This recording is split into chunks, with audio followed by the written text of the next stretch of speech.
Shabbat Shalom, Shabbat Shalom, amados hermanos.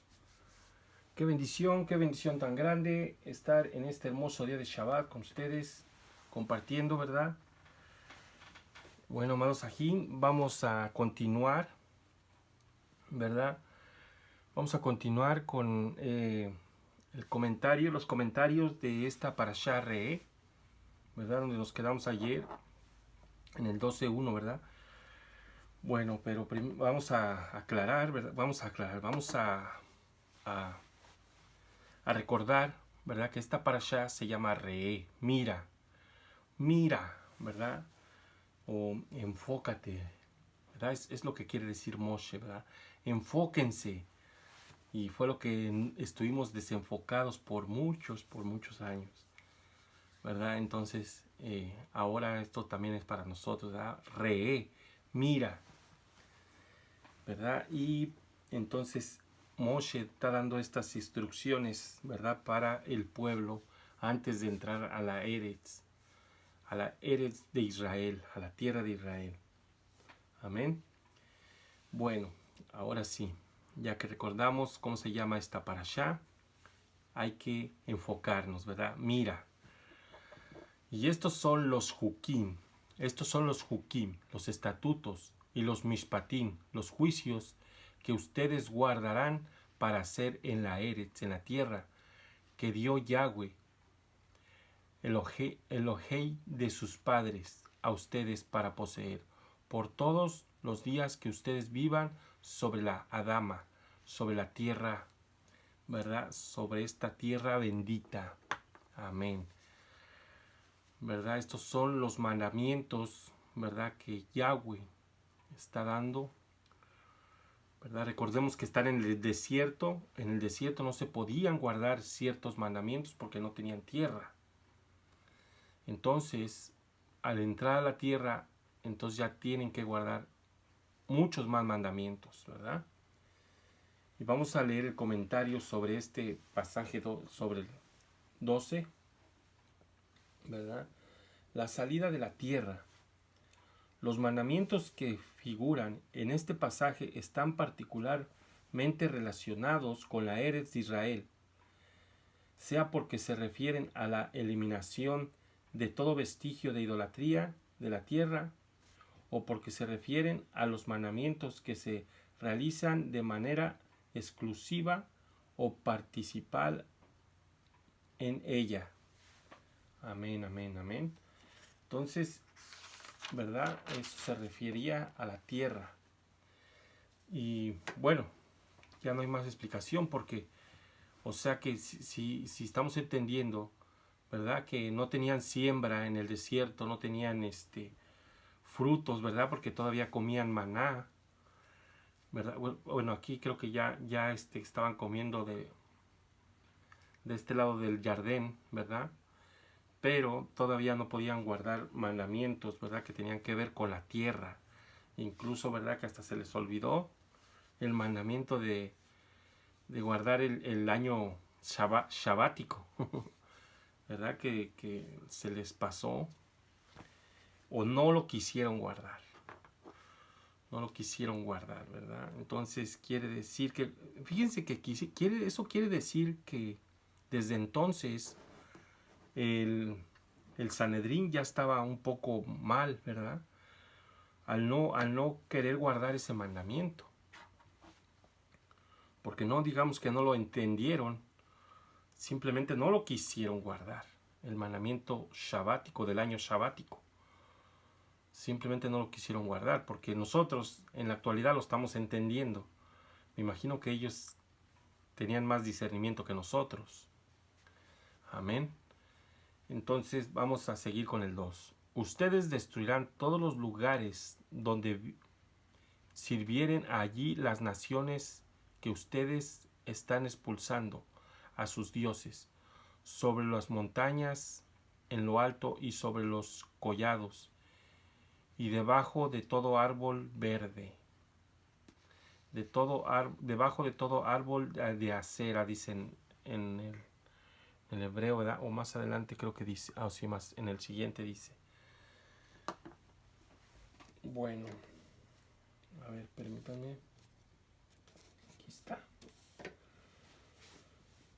Bueno, vamos a leer el comentario sobre el pasaje 2. ¿Verdad? Ustedes destruirán todos los lugares donde sirvan allí las naciones que ustedes están expulsando a sus dioses, sobre las montañas, en lo alto y sobre los collados, y debajo de todo árbol verde. Entonces vamos a leer el comentario. Aquí está, según Rashi. Rashi escribió este comentario. La traducción del versículo es según el comentario de Rashi. Destruirán totalmente. La doble utilización del verbo señala que la destrucción de los ídolos debe ser total. Por eso no basta meramente con talar un Ashera, un ídolo de árbol, un ídolo arborero, hasta sus raíces.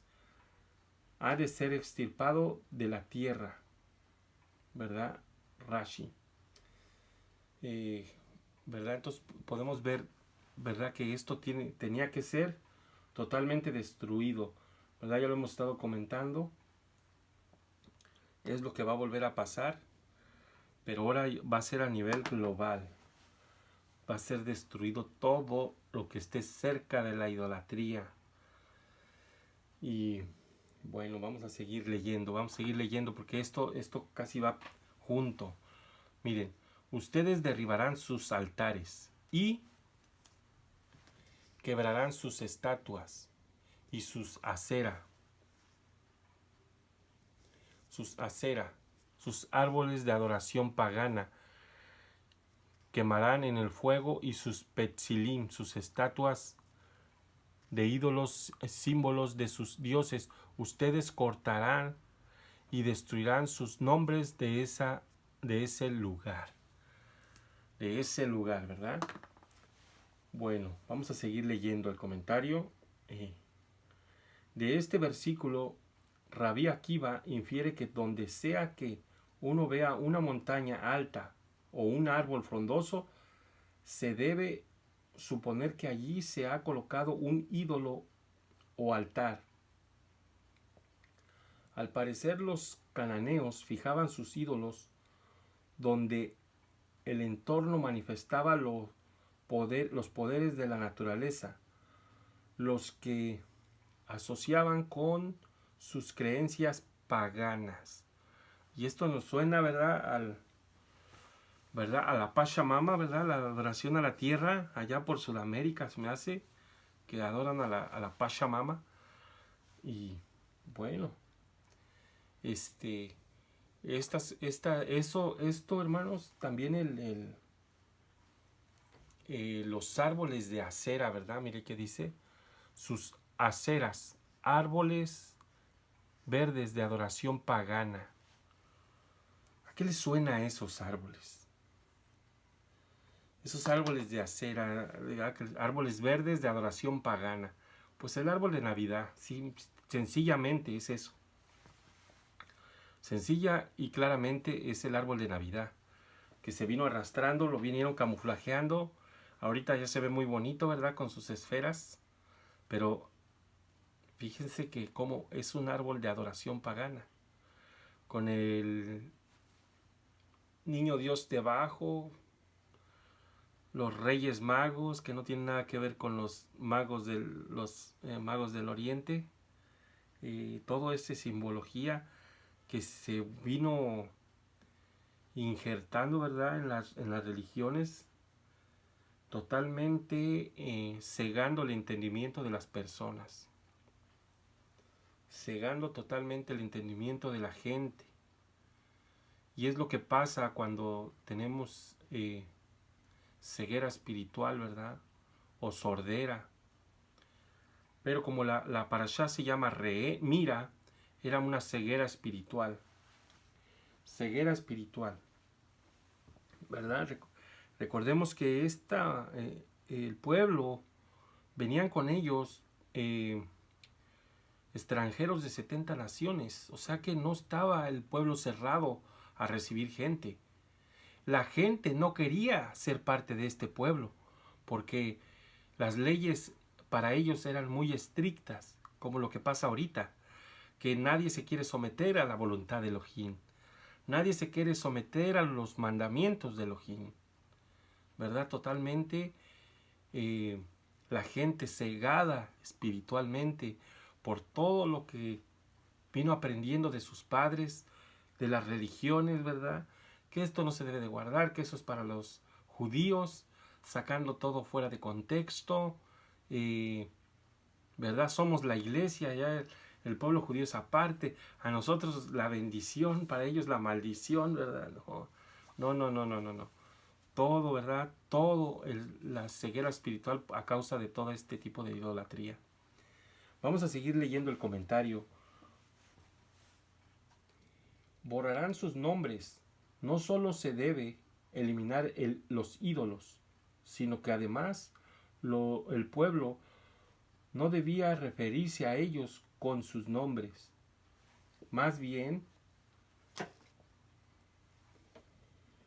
debían darles apodos apeyorativos, ¿sí? Apodos apeyorativos, ¿verdad? Y este es un comentario de Rashi. Miren. O sea que no obstante era con desborrar, ¿verdad? Sus nombres, ¿verdad? Aquí dice, y destruirá sus nombres de ese lugar, sino que sí, hasta le tenían que poner apodos, ¿verdad? Porque no los puedes llamar por sus nombres, obvio, porque nosotros no podemos, aunque a veces por enseñar, ¿verdad? Sale de nuestra boca, ¿verdad? Nombres paganos, de estos dioses paganos, pero yo pienso, ¿verdad? Aquí sí, en lo particular, que para enseñar no se transgrede la Torah, porque si no decimos, la gente a veces no va a entender. Imagínense, si ahora que sabemos que la palabra Dios significa Zeus, pero si no decimos la palabra, la gente a veces no entiende. Se está hablando de otro Dios. Miré a un hermano que estaba exhortando a la gente en un mercado y le pregunta, ¿quién es ese Dios? ¿Quién es ese Dios? Porque él estaba hablando a Elohim, ¿verdad? Y decía, y uno le pasó y le preguntó, ¿quién es ese Dios? Es el mismo, es el Dios de Abraham, el Dios de Elohim, el Dios de Abraham, Isaac y Jacob. Tan sencillo, pero como la gente fue cegada, ¿verdad? Entonces, pero hay algo aquí que me llamó la atención de este renglón: destruirá su nombre de ese lugar, ¿verdad? Y acá el comentario dice que no nada más destruirá su nombre, ¿verdad? Borrará su nombre. No solo se debe eliminar los ídolos, sino que además el pueblo no debería referirse a ellos por su nombre. Más bien, ponerles apodos a esos dioses, apodos apeyorativos. O sea, apodos burlones o ofensivos. Y esto me suena a mi amado, ¿verdad? A mi amado Redentor. Porque el pueblo, ¿verdad? El pueblo Yahudim, nuestros hermanos, le pusieron un apodo por querer borrar su nombre. Le pusieron un apodo peyorativo, un apodo ofensivo, ¿verdad? Que ya ni siquiera hablemos del nombre que conocen la mayoría de personas.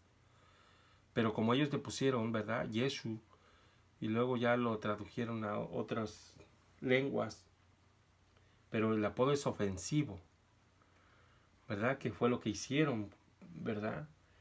Entonces, bueno, esperemos que no se les cuente como pecado, porque son nuestros hermanos. Ellos también fueron cegados, y fueron cegados precisamente por la religiosidad que le habían metido a la Torah, ¿verdad?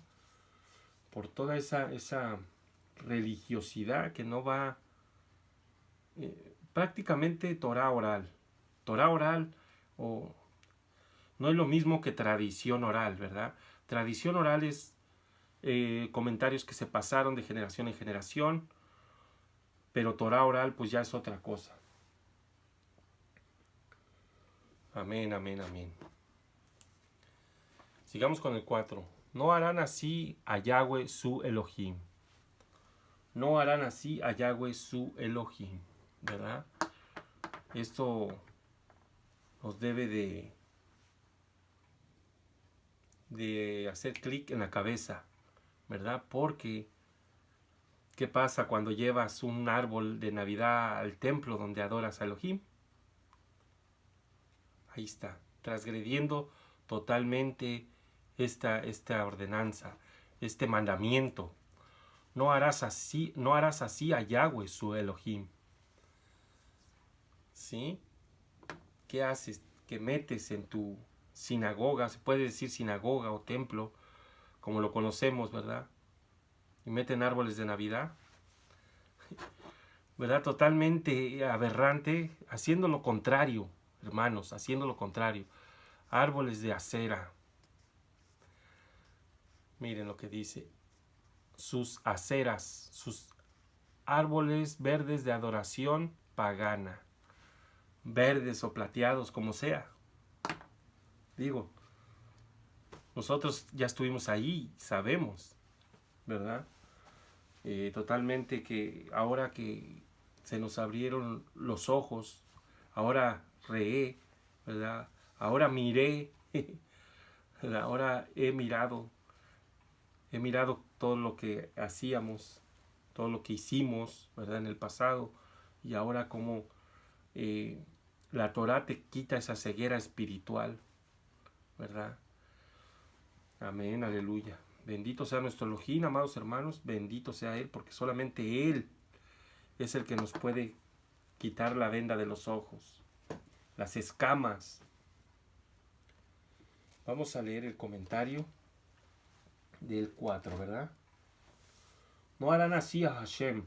Los sabios dieron por hecho que Moshe no tenía ninguna necesidad de advertirle textualmente al pueblo que no destruyera el templo o las sinagogas, a diferencia de cuando les fue ordenado destruir los ídolos, y que en realidad lo que Moshe quiso decir es que el pueblo no podía encender sahumerios e incienso donde sea que se deseara, como era la costumbre de los cananeos.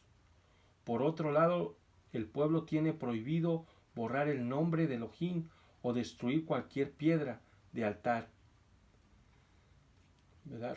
Rabí Ismael, ¿verdad? Enseñó a modo de homilia, a modo de plática religiosa, que la advertencia consiste en cuidarse de no cometer pecados que les provocara el exilio y la destrucción de su sitio sagrado. Amén. Amén, amén, amén, amén. Bueno, en realidad vamos a darle repasada a este comentario. Tiene algo muy significativo, ¿verdad? No harán así a Hashem. Los sabios dieron por hecho que Moshe no tenía ninguna necesidad de advertirle al pueblo textualmente, porque destruyó al pueblo que no destruyera el templo, las sinagogas, a diferencia de cuando fue ordenado destruir los ídolos, y que en realidad lo que Moshe quiso decir es que el pueblo no podía encender sahumerios de incienso donde sea que deseara. Ahí está. Eso era lo que quería, lo que me llamó la atención. Encender incienso donde quiera que se deseara. ¿Verdad? Que lo que está diciendo Moshe, y lo que creemos también, y lo que dice la Torah, no podemos encender incienso donde quiera. El incienso solamente se quemaba en el lugar Kadosh, ¿verdad? En la presencia de Elohim, afuera del velo del lugar Kadosh a Kadoshim, ¿verdad? Entonces no se podía quemar incienso. Entonces dice el comentarista que esto está diciendo, que esto está aludiendo Moshe, ¿verdad? Por otro lado, el nombre de Hashem no se debe de borrar. Y bueno, ahí quedó claro, ¿verdad? El incienso, no se puede quemar incienso donde quiera. Y la costumbre que teníamos antes de quemar varitas de incienso, ¿verdad? Comprar, no, porque eso era lo que hacían. Recuerden que no debemos hacer lo que las naciones hacen. Y eso era lo que hacían los cananeos. Quemar incienso, que dice que para retirar los malos espíritus, ¿verdad? Para limpiar una casa, para limpiar a una persona, le queman incienso, un ramo, no sé qué tanto. Todo eso, hermanos, es pecado. Todo eso es transgresión a la Torá, porque es lo que hacían aquellas naciones y cómo se ha venido trayendo. Mire, la gente quiere aceptar todo eso, pero no quiere aceptar la Torá. Todo eso sí está bien, pero la Torá no. Ay, ay, ay. Bueno, sigamos con el 6. ¿Dónde nos quedamos? No, con el 5. Porque el lugar que escoja Yahweh, sí, porque el lugar que escoja Yahweh, su Elohim, de todas las tribus, para establecer su nombre allí y para su habitación, ustedes buscarán y allí vendrán. Amén, amén, amén. El lugar Kadosh, ¿verdad? Bueno, vamos a leer el comentario de ese pasaje. Su presencia. Tras haber mencionado el lugar que Elohim escogiera, un término que siempre se refiere al templo, Moshe debió aludir, en este caso, a otro lugar, donde mora la presencia de Elohim, el tabernáculo de Shiloh. Rashi, por lo tanto, estaba ordenando, el comentario de Rashi, ¿verdad? Por lo tanto, estaba ordenando que, a diferencia de los cananeos, que llevaban sus ofrendas a donde mejor les parecía, el pueblo lo podrían hacer solo en el lugar que Elohim les dijese. Donde solamente Elohim pusiera su nombre, ¿verdad? El tabernáculo de Shiloh, en la provincia de Efraín, estuvo en pie durante 369 años. Apúntele. La mayor parte destruyeron los filisteos hacia fines del periodo de Elí como Cohen Agadol y juez, ¿verdad? Eso está en 1 Samuel 4, 11, 22. Amén. Bueno, aquí, ¿cuál es el 5? Porque el lugar que escoja Yahweh, su Elohim de todas las tribus, para establecer su nombre allí y para su habitación, ustedes buscarán y allí vendrán. Allí vendrán, ¿verdad? Y luego vamos a ver más adelante, ¿verdad? Porque tiene mucho sentido, porque les está haciendo un hincapié, ¿verdad? Allí es donde vendrán, porque ya cada quien estaba haciendo ofrendas, ¿verdad? Claro, no ofrendas que se tenían que llevar al altar de donde estaba el lugar, el santuario, pero ya estaban haciendo altares por su propia cuenta, ¿verdad? Y eso no, bueno, yo no lo sabía hasta ahorita que hemos estado indagando en los comentarios, pero vamos a seguir leyendo.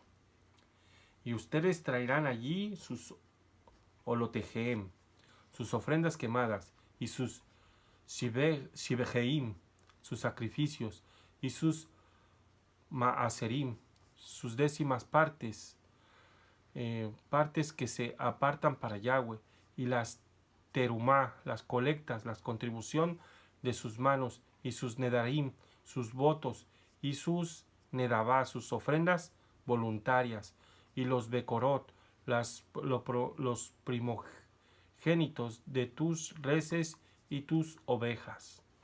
Amén, amén, amén. Vamos a ofrendas voluntarias. Estas ofrendas voluntarias eran las que hacía cada quien, ¿verdad? Por su cuenta. A veces hacían altares. Los comentaristas que hacían altares, ¿verdad? Y ahorita lo vamos a leer, pero les quiero adelantar poquito. Hacían altares particulares, ¿verdad? Me imagino que por familia, y quemaban sus ofrendas voluntarias. Y bueno, a estos, porque todo lo demás sí lo tenían que llevar al templo, ¿verdad? Entonces, a eso se refiere más adelante Moshe. Entonces hay que apuntar eso.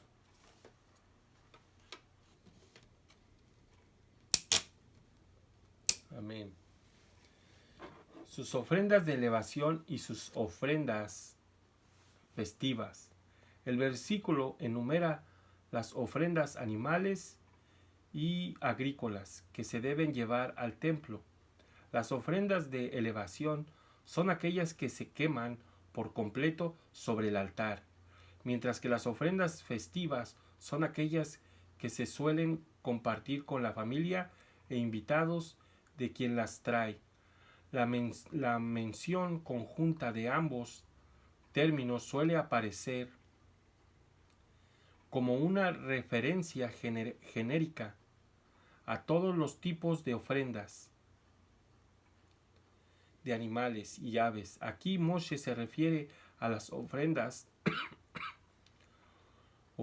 que la Torá exige, ¿verdad? Ahí están. Las ofrendas que se tienen que llevar al templo. Al final del versículo agrega aquellas que cada individuo lleva por su propia iniciativa, sea por un voto o sin ninguna obligación contraída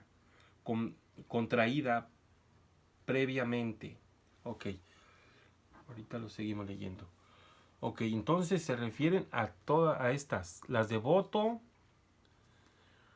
¿verdad? Las de voto, las ofrendas de votos y las ofrendas voluntarias, que son ofrendas, ahora sí que como quien dice voluntarias, las dos son de propia voluntad. Las de un voto son de tu propia voluntad. Ok.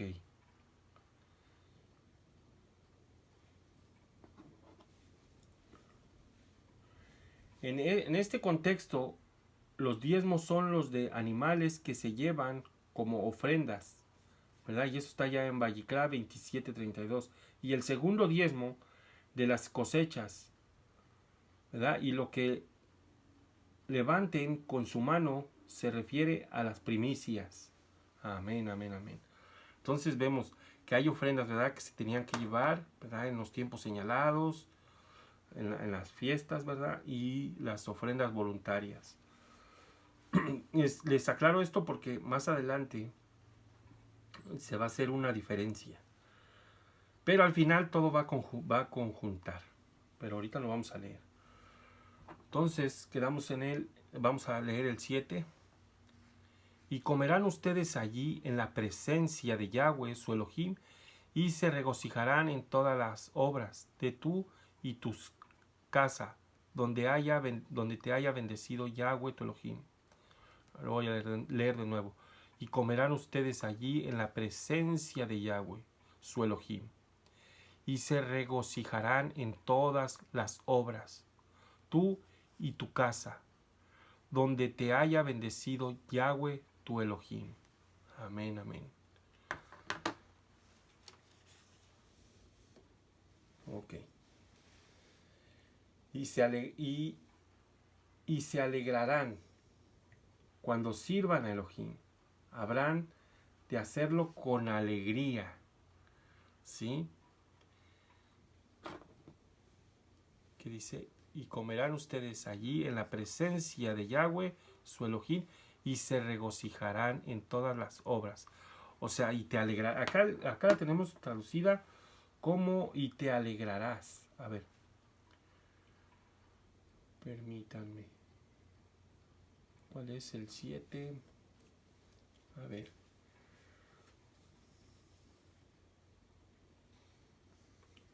6, 7. Y comerán allí delante de Hashem, su Elohim, y se alegrarán con toda la obra de sus manos, ustedes y su casa, y con que te ha bendecido Hashem tu Elohim. ¿Sí? Entonces te alegrarás, ¿verdad? Entonces hay que llegar con alegría. ¿Por qué? Porque vamos a la presencia de nuestro Abba. Vamos a regocijarnos con Él en esa presencia. Amén, aleluya. Amén, aleluya. Ok. 8 y 9.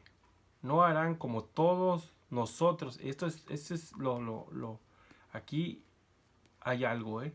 No harán como todos nosotros hacemos aquí este día. Todo hombre hace como es yashar, como es recto en sus propios ojos. En sus propios ojos. ¿Verdad? Mira. Porque no han llegado hasta ahora a su mejuná, a su descanso, y no han heredado lo que Yahweh su Elohim les está dando. ¿Ok? Me llama mucho la atención cuando dice, no harán como todos nosotros hacemos aquí este día. Todo hombre hace como es recto en sus propios ojos. ¿Sí? No quiere decir que cada quien hacía lo que quería, ¿eh? Tampoco. Pero es a lo que yo voy, a lo que yo decía hace un momento. Que cada quien ya estaba poniendo altares, ¿verdad? O ya hacían altares en sus propias casas. Y es a lo que se refiere. Al menos es lo que dicen los comentaristas, ¿eh? Al menos es lo que dicen los comentaristas, los rabinos. Que cada quien tenía no cada quien tenía su propio altar, pero hacían altares y ahí quemaban sus ofrendas voluntarias y devotos. Bueno, pero pues sabemos que tenían que llevarlas al lugar Kadosh.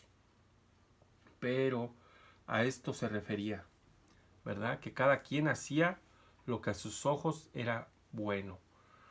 Bueno, vamos a leer el comentario. Altares particulares, miren lo que dice el comentario. Altares particulares. Rashi explica que estos dos versículos se refieren a los 14 años que transcurrieron entre la entrada del pueblo a la tierra y la edificación del tabernáculo de Shiloh. Un periodo con que una condición singular según la ley del pueblo. Según la ley del pueblo. Cuando hubo templo o tabernáculo central, como en el desierto, Shiloh y Jerusalén, el individuo tenía prohibido erigir un altar particular. Ahí está. En ausencia de cualquiera de esos santuarios. Todavía existían un altar nacional para las ofrendas comunales y personales. Sin embargo, se les permitió al individuo erigir altares propios si así lo deseaba, ¿verdad? Entonces es a lo que íbamos. Que ya cuando entraran a la Eretz, todas las ofrendas tenían que ser ahí. Prohibido hacer altares altares particulares, ¿verdad? Y era a lo que se refería Moshe, ¿verdad? Cuando estaba diciendo estas palabras, ¿verdad? Que todo ish hacía lo yashar, lo recto en sus propios ojos, que hacían altares particulares. Bueno, eso según el comentario, ¿verdad? Esa fue la situación durante los 14 años. A ver, permítanme, déjenme ver si me quedé ahí. Sí. Sí, esa fue la situación durante los 14 años previos a Shiloh, cuando hubo un altar de la nación en Gilgal, y después de la destrucción de Shiloh, cuando hubo altares nacionales en Nob y después en Gibeón. Durante dicho periodo, las personas tenían el derecho de erigir altares particulares, Sin embargo, el altar particular tenía menos importancia que el nacional, mientras que los altares nacionales se podían usar para traer ofrendas obligatorias de culpabilidad o por pecado de una persona, además de sus ofrendas de elevación y de shalom. Un altar privado solo podía usarse para las ofrendas optativas, ¿verdad? Las ofrendas voluntarias. Así pues, la secuencia de los versículos es la siguiente. Amén, amén, amén. Ok, la secuencia de los versículos es la siguiente. Permítanme un poquito.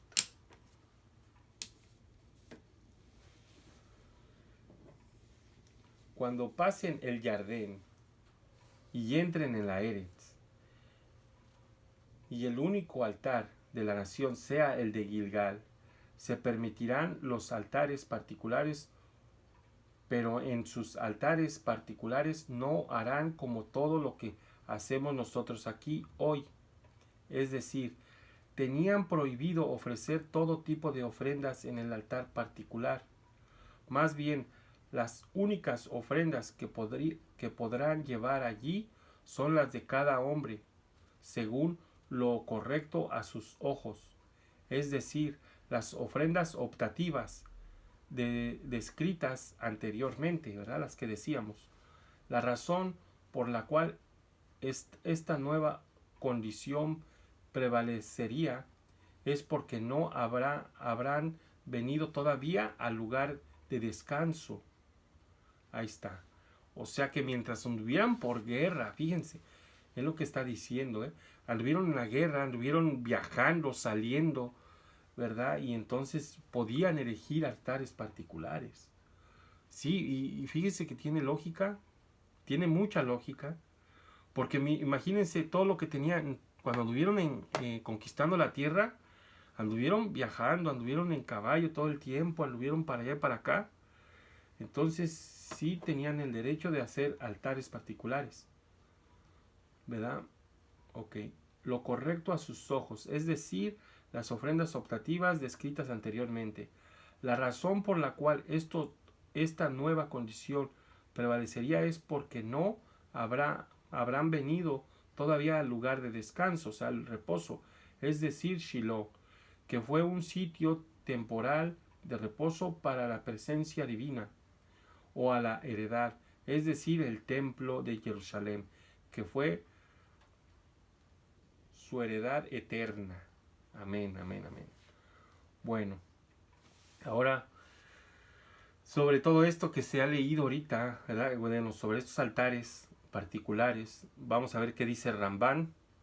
Rambán, en un sentido literal, Moshe estaba diciendo que como muchas de las leyes de las ofrendas no serían aplicables hasta que el pueblo entrara en la Eres de Israel, en el desierto cualquiera podría hacer lo correcto ante sus ojos en lo que respecta a esas leyes, pero una vez hubiera entrado en la Eretz, en la tierra, eso terminaría. Ahí está, ¿verdad?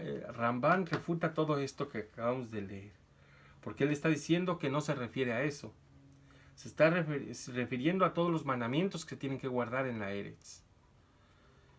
Pero, ¿verdad? Pues sí tiene algo de sentido, todo. Muy buenos comentarios de acá de los rabinos. Creo que todo es para analizar, no es para que lo echen todo al morral. Recuerden que son comentarios rabínicos. Nosotros tenemos un rabí, ¿verdad? Un rabí que nos dijo en esta parashá, mira, ¿verdad? Y fue comparado con los mandamientos, ¿verdad? Fue comparado con los mandamientos, lo vimos ayer, ¿ok? Entonces, nos quedamos aquí, creo que ya nomás nos quedaba un pasaje, ya no hay comentarios de este. Y cuando ustedes crucen el Jardín y habiten en la Eretz, que Yahweh su Elohim les da por herencia a ustedes, y Él les dé descanso de todos sus enemigos que los rodean, y ustedes habiten confiados. Amén. Amén, amén, amén, amén. Entonces, pero aquí está el detalle, que es que todo esto de lo que estaba hablando Moshe, de lo que hablaron los comentaristas, todo eso se tenía que acabar cuando llegaran a la Eretz, cuando Él les dé reposo, ¿verdad? Porque cada quien hacía lo yashar, ¿verdad? Lo recto en sus propios ojos. Entonces, cuando entren a la Eretz, a la tierra, ¿verdad? Todo sería diferente y todas las ofrendas tenían que ir al lugar Kadosh Kadoshim. Amén, aleluya. Creo que aquí termina la primera aliyá, que es lo que nosotros compartimos, amados hermanos. Permítanme, déjenme asegurarme que hayamos terminado, sino para seguirle. Amén, aleluya. Bendito sea nuestro Elohim, que nos dio este regocijo del Shabbat y que podemos continuar, ¿verdad? Estudiando. Tenemos que, porque hay mucho que estudiar cada Shabbat. Sí, hasta el 10. Bueno, amén, amén, amados hermanos. Amén, aleluya. Bueno, amados Sajina, Hayó, hay que seguir estudiando. Es Shabbat. Es un día de regocijo, un deleite. Seguir estudiando las instrucciones que estaban vedadas, ¿verdad? Las teníamos, nuestros ojos no las podían ver. No las podían ver. Y ahora que hemos podido ver, ¿verdad? Que ¿verdad? Como dice Moshe, mira, enfócate, focus, ¿verdad? Como se dice acá en inglés. Focus. Enfócate, ¿en dónde? En la Torah de Yahweh. En la Torah de Yahweh. Amén, aleluya. Bendito sea nuestro Elohim, amados hermanos. Bendito sea Él. Bueno, vamos a hacer la verajá, ¿verdad? La verajá para después de leer la Torah. O a ver, permítanme.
Ok.